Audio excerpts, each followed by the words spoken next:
आज तक रेडियो सुनता है सारा जहां।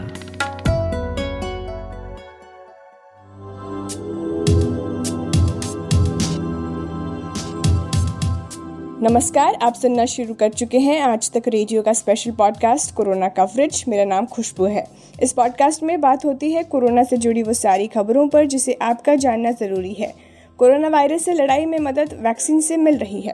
पहले 2 वैक्सीन लगनी शुरू हुई, कोविशील्ड और कोवैक्सीन। फिर अब वैक्सीनेशन को रफ्तार देने के लिए स्पुतनिक वी भी भारत में आ चुकी है। ये तीनों वैक्सीन इंजेक्शन के जरिए दी जाने वाली वैक्सीन है, लेकिन इंजेक्शन के जरिए दी जा रही वैक्सीन के अलावा अब नेजल कोरोना वैक्सीन की चर्चा भी हो रही है। भारतीय बायोटेक्नोलॉजी कंपनी भारत बायोटेक भी नेजल कोविड-19 वैक्सीन BBV154 का ट्रायल शुरू कर चुकी है। अभी कुछ दिनों पहले ही प्रधानमंत्री नरेंद्र मोदी ने भी देश को संबोधित करते हुए कहा था कि नेजल वैक्सीन पर भी काम चल रहा है। अगर इस दिशा में सफलता मिलती है तो ये बहुत बड़ी उपलब्धि होगी। अभी नेचर जर्नल में भी एक रिसर्च पब्लिश हुई है जो ये कह रही है कि एंटीबॉडी नेजल वैक्सीन प्रोटेक्शन और ट्रीटमेंट दोनों प्रोवाइड कर सकती है अगर रिजल्ट्स अच्छे रहें तो आज बात हम नेजल वैक्सीन पर ही करेंगे और जानेंगे इस वैक्सीन को गेम चेंजर क्यों माना जा रहा है और इस पर एक्सपर्ट्स क्या सोचते हैं। तो शुरुआत सबसे पहले एक बेसिक सवाल से करते हैं जो कि आपने कई बार सुना होगा, नेजल स्प्रे और नेजल शॉट। पहले इन दोनों में फ़र्क समझ लेते हैं क्या, ताकि कोई कंफ्यूजन ना हो। क्या ये दोनों एक दूसरे से अलग है? पूछा मैंने डॉक्टर राजेश पारीक से, जो Jaslok hospital and research centre के मेडिकल डायरेक्टर हैं। कुछ नहीं है। जैसे वैक्सीन को भी कोई लोग शॉट बोलते हैं, कोई लोग जैब बोलते हैं, तो वैसे भी नेजल स्प्रे, नेजल शॉट एक ही चीज है, वो नेजल वैक्सीन है। वो खुशबू अभी तक तैयार नहीं है। दुनिया में 2 कंपनी सबसे आगे है, एक इंडिया का भारत बायोटेक और एक कनेडियन कंपनी है, और वो दोनों की ट्रायल्स अभी तक चल रही है। क्लिनिकल ट्रायल में अलग अलग फेज होते हैं, तो इन दोनों कंपनीज की फेज 2 और फेज 3 ट्रायल्स चालू है, और इसमें क्या निकलेगा उसके ऊपर डिपेंडेंट है कि अप्रूवल मिलेगा या नहीं मिलेगा। मुझे तो नहीं लगता है कि दिसंबर तक ये मार्केट में आने वाला है, लेकिन वो भी मार्केट में आएगा अगर पता चला कि ये ठीक तरह से चल रहा है। तो दोनों कंपनीज ने क्या रिलीज किया है कि जो फेज 1 और फेज 2 का डेटा आया है वो एनकरेजिंग है, वो अच्छा लग रहा है, लेकिन जो फाइनल डेटा एनालिसिस अभी तक नहीं आ गया है। डॉक्टर, इसे गेम चेंजर माना जा रहा है, तो एक बार इसका मैकेनिज्म आप समझा सकें तो क्यों नाक में जो दिए जाने वाला शॉट है वो माना जा रहा है कि ये बेहतर इम्यून रिस्पॉन्स जनरेट करेगा?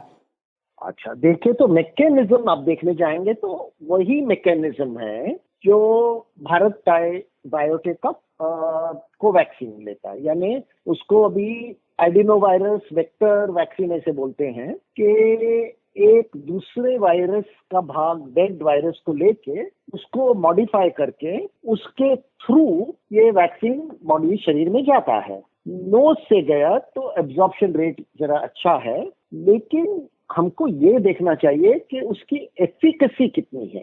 यानी 100 लोग को ये नेजल स्प्रे दिया और 100 लोग को रेगुलर वैक्सीन इंजेक्शन कर दिया, तो उसमें क्या फर्क है कुछ अभी तक पता नहीं है।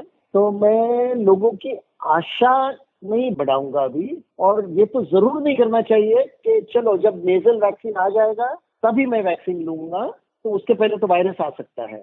तो नेजल वैक्सीन की उम्मीद है, लेकिन मुझे लगता है कि नवंबर दिसंबर में सब कुछ पता चलेगा। डॉक्टर, इस बात की भी चर्चा है कि ये बच्चों के लिए बेहतर होगी, तो इस पर आपकी क्या राय है? देखिए, सभी वैक्सीन बच्चों को देने में बहुत ही आसान है। आप ये बात सोच लीजिए खुशबू, लास्ट आपने वैक्सीन कभी लिया था? अब सब लोग ने जब बच्चे थे तभी वैक्सीन लिया था। ज्यादा करके दुनिया के वैक्सीन 90% से ज्यादा बच्चों के लिए ही होते हैं, तो बच्चों को वैक्सीन देना काफी आसान है। अभी कोविड-19 में क्या हुआ, जब पहली लहर आ चुकी थी उस समय जो 60 उम्र के से ज्यादा थी उनमें पहले आई और बच्चों में नहीं आई, तो इसलिए पहले जो रिसर्च हुआ था वो एडल्ट्स में हुआ था। लेकिन अभी 2 ट्रायल खत्म हो चुके हैं 1 महीने पहले, जो दोनों दिखा रहे हैं, एक मोडेर्ना का mRNA वैक्सीन और एक फाइजर बायोएनटेक का वो भी mRNA वैक्सीन, वो 2 साल से 12 साल तक उम्र के बच्चों पर ट्रायल हो चुका है, डेटा आ गया है, डेटा बहुत ही बढ़िया है।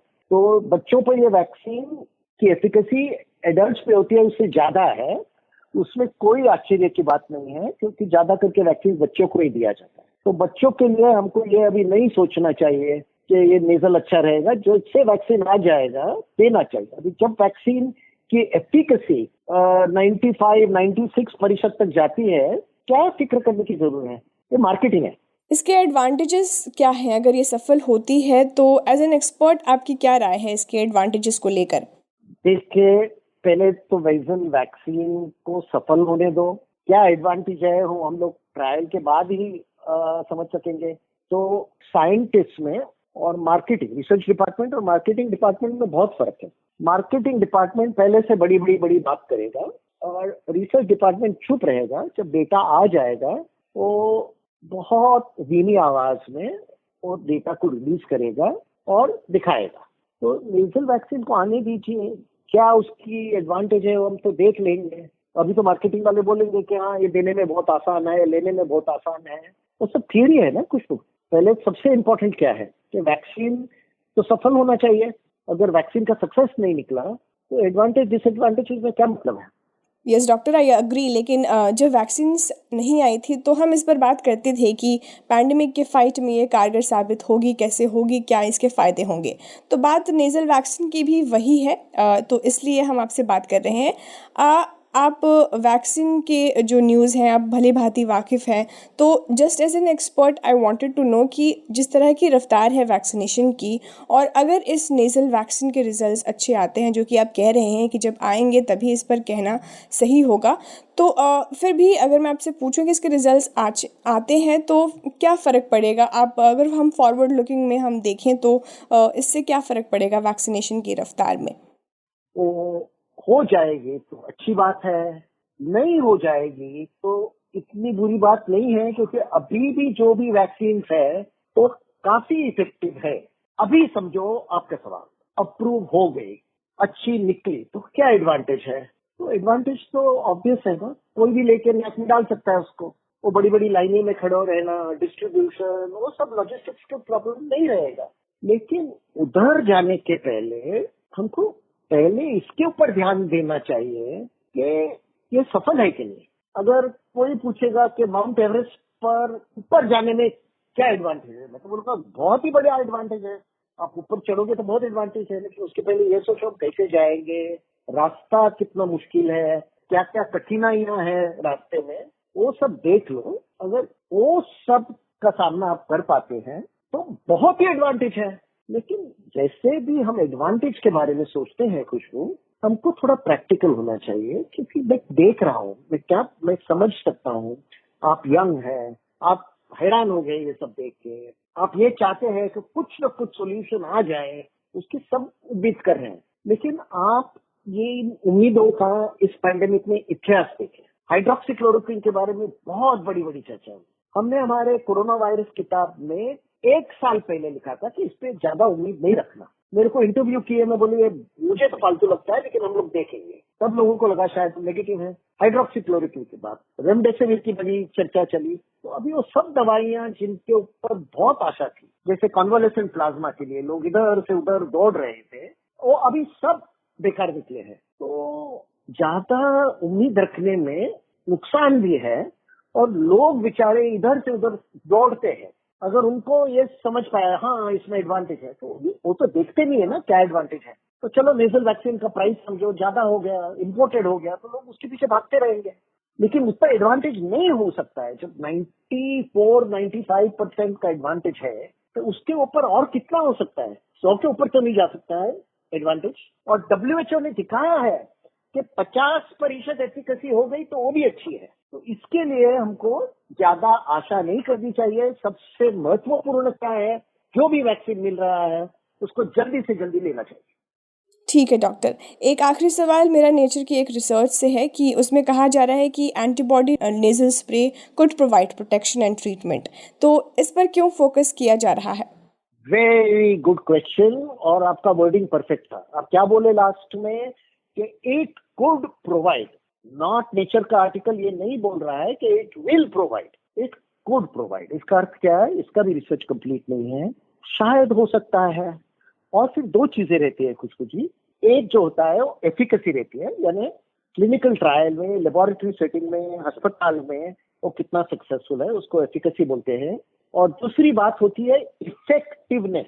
इफेक्टिवनेस और एफिकेसी में ये फर्क होता है कि इफेक्टिवनेस का अर्थ ये होता है कि जब हम ज्यादा पॉपुलेशन को देते हैं तो कितना अच्छा चलता है। ये दोनों में टर्म्स में फर्क रहता है। सबसे इंपॉर्टेंट क्या है, अगर हमको जर्नल में पब्लिश करना है तो एफिकेसी अच्छी है। अगर हमको पेंडेमिक को रोकना है, लोगों को तंदुरुस्त रखना है, तो इफेक्टिवनेस इज इम्पोर्टेंट।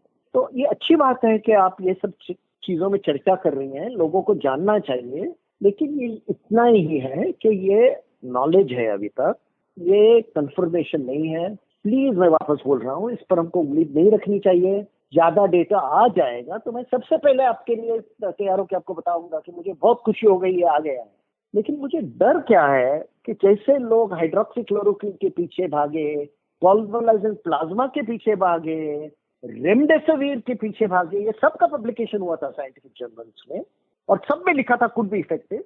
लेकिन लोगों की आशा इतनी रहती है कि वो कुड भी को लोग विल भी कर देते हैं। तो मैं आपको इतना ही कहना चाहता हूँ कि आई एम डिलाइटेड, मुझे आनंद है कि रिसर्च हो रहा है, मुझे भी आशा है कुछ निकलेगा, लेकिन अभी तक हमको ज्यादा पता नहीं है। जी बहुत बहुत शुक्रिया डॉक्टर। तो जैसा कि आपने सुना, डॉक्टर पारीख का सीधा सीधा यही कहना था कि जब तक इसके रिजल्ट्स अच्छे नहीं निकल आते हैं तब तक कुछ कहना सही नहीं है। उन्होंने इफेक्टिवनेस और एफिकेसी पर जोर दिया है और कहा है कि अगर नेज़ल वैक्सीन इन दोनों पर खरी उतरती है तो ये एक अच्छी उपलब्धि साबित हो सकती है। मैंने एक और एक्सपर्ट से इस पर राय ली कि आखिर वो क्या सोचते हैं, नेज़ल वैक्सीन से वैक्सीनेशन प्रोग्राम को कैसे बूस्टअप मिलेगा। हमारे एक्सपर्ट का नाम है डॉक्टर ईश्वर पी गिलादा। ये इन्फेक्शियस डिजीज स्पेशलिस्ट हैं और इन्होंने पहली बार भारत में HIV को लेकर लोगों को जागरूक किया था। तो बेसिकली अभी जो नेजल वैक्सीन आने वाले हैं उसका प्रिंसिपल ये है कि अगर आप नेजल कैविटी में वैक्सीन को इंजेक्ट करते हैं स्प्रे, तो वो वैक्सीन के अंदर एंटीबॉडी रहेगी। वो वैक्सीन की एंटीबॉडी अपने बॉडी के साथ भी और एंटीबॉडी बनाएगा और एंटीबॉडी रेडी रखेगा। तो जब कोई कोविड वायरस का अटैक होगा, वो वायरस का एंटीजन होता है, वायरस या एंटीजन, तो वो एंटीजन को अटैक करने के लिए अपनी एंटीबॉडी तैयार रहेगी। अब दो एंटीबॉडी में फर्क ये है कि हम लोग जब भी इंजेक्शन लेते हैं तो इंजेक्शन से भी एंटीबॉडी बनाते हैं और एंटीबॉडी रेडी करके रखते हैं बॉडी में। तो वो जब भी अपना अटैक होएगा तो अपन उसको फाइट कर सकते हैं। ये नेजल स्प्रे का प्रिंसिपल क्या है कि because this is a nasal infection, नाक से इन्फेक्शन आता है ये, तो हम एंटीबॉडी तैयार करके नाक में और अपने रिस्पिरेटरी ट्रैक पे रेडी रखेंगे। तो जहां से वायरस एंट्री हो रहा है वहीं उसकी एंटीबॉडी तैयार है। अपने जो ब्लड में बन रहा है, ब्लड से भी एंटीबॉडी बनेंगी, वो अंदर वायरस को जाने देगी और फिर अंदर को वायरस को अटैक करेगी। यहाँ पे तो वायरस को अंदर जाने नहीं देगी क्योंकि एंटीबॉडी आपके नाक में ही है, नेजल कैविटी में है, रिस्पिरेटरी ट्रैक में है। और उसकी वजह से आप इन्हें इफेक्टिविटी ज्यादा रहेगी, ऐसा उनका मानना है। और इसके अंदर दो नमूने के बना रहे, एक है जो प्रिवेंशन के लिए वो वैक्सीन है और एक है ट्रीटमेंट के लिए। वो ट्रीटमेंट के लिए एंटीबॉडी बना के आप ट्रीटमेंट कर सकते हैं। तो दो नमूने का प्रोफाइल एक्सिस होता है, एक होता है इम्यूनो प्रोफाइल एक्सिस और एक होता है इम्यूनोथेरेपी। इम्यूनोथेरेपी यानी अगर आपको अटैक हो गया वायरस का, आप उसको फाइट करना है तो उस समय थेरेपी देते हैं। और अगर प्रिवेंशन करना है तो उसको इम्यूनो प्रोफाइल एक्सिस बोलते हैं। तो आपको वायरस का अटैक हुआ नहीं है, आपके एंटीबॉडी तैयार करके रेडी रख रहे हैं और जब भी अटैक होगा आपके एंटीबॉडी उसको फाइट करेगी। तो ये दो अलग अलग चीजें हैं, एक ट्रीटमेंट के लिए काम आएगा, एक प्रिवेंशन के लिए काम आएगा। और ये इसका प्रिंसिपल वही है कि जैसा टिटेनस के अंदर होता है, tetanus toxoid is to prevent tetanus, और एटीएस होता है एंटी टिटेनस सीरम, ये आपको टिटेनस हो गया तो टिटेनस के ट्रीटमेंट के लिए काम आता है। तो ऐसा एंटी स्नेक वेनम, आपको स्नेक बाइट हो गया तो उसको स्नेक बाइट के जहर को कम करने के लिए सीरम देते हैं। तो that is for treatment, ATS is treatment, anti snake venom is treatment. तो ऐसा ये नेजल स्प्रे का जो ट्रीटमेंट आएगा एंटीबॉडी। और जो अपना जाइडस कैडिला और सीरम इंस्टीट्यूट जो 2 डेवलप कर रहे हैं वो नेजल स्प्रे का वो वैक्सीन बना रहे हैं। डॉक्टर, नेचर जर्नल में एंटीबॉडी लैडेन स्प्रे की बात हो रही है और कहा जा रहा है कि ये प्रोटेक्शन और ट्रीटमेंट प्रोवाइड कर सकती है। तो मैं आपसे समझना चाहूंगी कि ये पूरा मैकेनिज्म क्या है इस नेजल स्प्रे का, जिस पर नेचर जो है वो बात कर रहा है। क्या होता है, हम जब रेस्टोरेंट में जाते हैं और अपने पास मेनू 4-5 चीजें होती है, तो हर इंसान को कुछ ना कुछ मिल जाता है। और अगर मेनू लिमिटेड है तो हो सकता है कि कोई इंसान प्रोटीन नहीं खाता, कोई इंसान नॉन वेज नहीं खाता, कोई इंसान कुछ नहीं खाता, तो उसको लिमिटेड मेनू। आज कैसा है कि हमारे जो वैक्सीन है सब इंजेक्टेबल वैक्सीन है, तो कुछ लोग में जो वैक्सीन रेजिस्टेंस या इंजेक्शन के डर से कुछ लोग को लगता है कि उनको वाजोवेगल अटैक आ जाएगा और इंजेक्शन से डेथ हो जाएगी। तो उनका कुछ लोग का डर जायज है, कुछ लोग का डर जायज नहीं है। लेकिन जिन लोग का डर जायज है उन लोग को अगर ऐसा नेजल वैक्सीन आया तो उससे खुश रहेंगे। तो जो इंजेक्शन नहीं लेना चाहते या किस कारण से अपन इंजेक्शन को नहीं देना चाहते या किसी कारण से कोई एंटीबॉडी अंदर देके उसको रिएक्शन तैयार नहीं करना चाहते अपन इंजेक्टेबल से, तो नेजल कैविटी से देने से फायदा हो जाएगा। तो अपने पास बेसिकली क्या है कि कई नमूने के वैक्सीन चाहिए, कई प्रकार के वैक्सीन चाहिए और मुबलक क्वांटिटी में चाहिए, तब हम सबका वैक्सीनेशन कर सकते हैं। आज हमारे पास लिमिटेशन है, 2 ही वैक्सीन है, कोविशील्ड और कोवैक्सीन। थोड़ा सा स्पुतनिक 5 आया है। स्पुतनिक 5 की मात्रा बहुत कम है, लगभग 15 लाख पहले आया, 15 लाख बाद में आया, 30 लाख। तो 140 करोड़ आबादी के देश में जहाँ 280 करोड़ डोज चाहिए अपने को, वहां पे 25-30 लाख से कुछ भी नहीं होगा। और 90% कोविशील्ड है, 10% कोवैक्सीन है। और इसकी वजह से शॉर्टेज की वजह से क्या हो रहा है कि कोई भी वैक्सीनेशन सेंटर पे आसानी से वैक्सीन नहीं मिलता है। आप रजिस्टर करो, कल जाएंगे तो कल वहां बोर्ड लगाए कि आज नहीं कल आ जाओ, या 18 से 44 के लिए हमने खोल दिया लेकिन उतने वैक्सीन नहीं है। तो अगर अलग अलग नमूने के वैक्सीन आएंगे, कोई नेजल स्प्रे का आएगा, कोई इंजेक्शन का आएगा, कोई सिंगल डोज वाला आएगा, कोई इंटरनेशनल वाला आएगा, कोई -70 डिग्री रखने वाला आएगा, कोई महंगा आएगा, तो हो सकता है कुछ जो लोग ज्यादा पैसा खर्चा करना चाहते हैं वो लेंगे, तो वो लोग अपने कतार में से तो कम हो जाएंगे ना। बेसिकली हम लोग क्या सोचते हैं, एक जो अपना कंट्री है कि सब लोग को साथ में लेके चलना है। तो ऐसे कंट्री के अंदर ऐसा जरूरी नहीं कि हर एक इंसान को साथ में लेके चलना है, इसका मतलब अंबानी टाटा भी अपने लाइन में खड़े होंगे, वो नहीं आएंगे। तो उनको उनके ढंग से मिलेगा तो वो लोग भी अपने अपने वैक्सीन ले लेंगे, तो उनको 1000, 2000, 5000 का कोई फर्क नहीं पड़ता। तो -70, -20 डिग्री वाला भी वो ले सकते हैं, इंपोर्टेड भी ले सकते हैं। कुछ लोग तो यहाँ से चार्टर फ्लाइट करके जाके वैक्सीन लेके आए हैं। तो हमारे पास अगर उतने लोग कम हो गए तो आपके कतार में से वो लोग कम हो गए, बाकी लोग का आप वैक्सीन दे सकते हैं। जी बहुत बहुत शुक्रिया डॉक्टर। तो फिलहाल आज के कोरोना कवरेज को यहीं विराम देते हैं। मिलते हैं आपसे इस रविवार, तब तक के लिए मुझे दीजिए इजाज़त। आप अपनों का ख्याल रखिए, खुश रहिए, स्वस्थ रहिए और सुनते रहिए आज तक रेडियो। नमस्कार।